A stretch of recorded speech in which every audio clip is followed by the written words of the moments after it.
Hi class, we're going to discuss corporations today in a very basic format, just so you get an idea of what a corporation is. I think of a corporation as a legal fiction.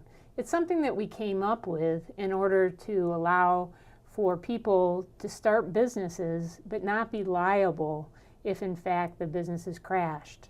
But there are some caveats in order for them to do that. So corporations, what they do is they form through legal documents, business organizations. And you have to file those documents with the state where you want the corporation to be located.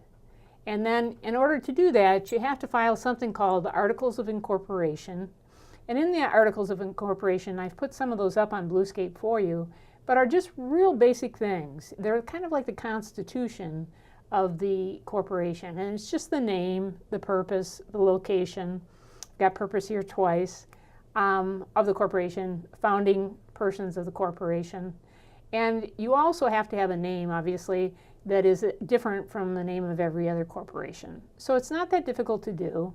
LARA, which is our licensing and regulation body, is basically the one in Michigan, it'll be different in other states, that certifies that you in fact have a corporation.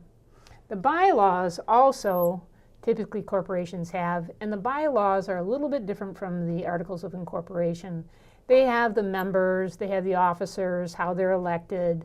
They also have when the meetings are going to be, who's going to keep the minutes, etc. Now, as far as the corporation itself, like I said before, it allows you to have some freedom from liability.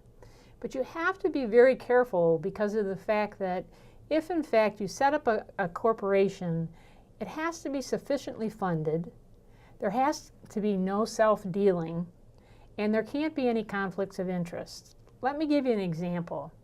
If in fact you set up a corporation, and it really is just a shell so that you can pass money through and give it to your children or give it to yourself or your friends, that corporation might have what we call a piercing of the veil. Think of it as this: the corporation, you're in the corporation, you're safe from liability. But if in fact they find out that you're paying yourself too much money, you're paying your family who don't work there, you're also not paying your bills, your corporation is losing a lot of money, yet you're taking on a lot of debt, what will happen is that the creditors might ask the court to pierce the corporate veil, and that means that they can go after you personally. So it's very important that when you look at the Articles of Incorporation and you look at the bylaws, that you realize you're going to have to comply with these. And that in fact, if you use the corporation to dupe creditors or to dupe the government, that you will not escape liability that's afforded to you by having a corporation. And in fact, they'll pierce the corporate veil and they'll go after you individually. Thank you very much.